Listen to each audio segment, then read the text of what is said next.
Hello bachcho, let's read the question. The question says during G1 phase of cell cycle A, DNA content increases to double. B, DNA content gets reduced to half. C, 4 folds increase in DNA content occur. D, no change in DNA content occurs. Question में हमसे पूछा गया है कि cell cycle के G1 phase में क्या event होता है इन ऑप्शंस में से। अगर हम बात करें इस क्वेश्चन के की कॉन्सेप्ट की, तो यहाँ हमारा की कॉन्सेप्ट है सेल साइकिल।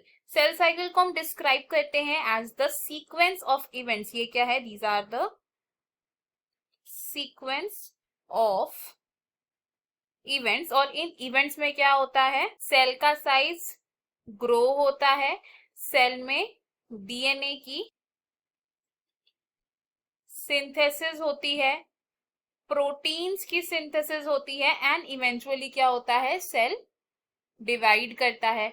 सेल साइकिल को डिवाइड किया गया है दो मेन फेजेस में, एंड ये फेजेस क्या है? These are interphase and M phase. Interphase में सेल डिवाइड नहीं कर रहा, ये प्रिपरेटरी फेज है जिसमें सेल खुद को प्रिपेयर कर रहा है डिवीजन के लिए, एंड एक्चुअल सेल डिवीजन होती है एम फेज में। इंटरफेज के भी फर्दर डिफरेंट स्टेजेस हैं, इनको हम बोलते हैं gap 1 phase, next is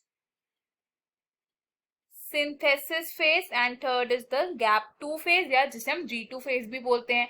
gap 1 phase में क्या होता है? सेल मेटाबॉलिकली एक्टिव रहता है, लेकिन ये डिवाइड नहीं करता, ना ही इसमें डीएनए की सिंथेसिस होती है, इसमें सिर्फ सेल का साइज ग्रो करता है। सिंथेसिस फेज में क्या होता है? डीएनए की डुप्लीकेशन होती है, यानी कि डीएनए रेप्लिकेट होता है। और गैप 2 फेज में क्या होता है?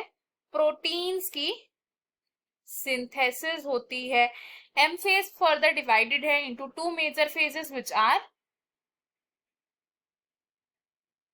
कैरियोकाइनेसिस, जिसमें न्यूक्लियस की डिवीजन होगी।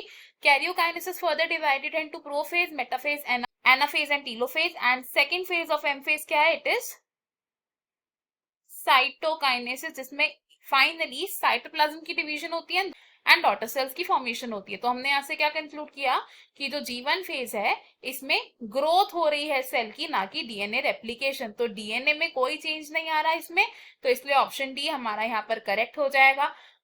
ऑप्शन ए रॉन्ग है बिकॉज डीएनए कंटेंट डबल होगा during the S phase. Option B and option C भी रॉन्ग होंगे। इस क्वेश्चन में फाइनल आंसर ऑप्शन डी है। I hope you have understood it well. Best of luck. Thank you.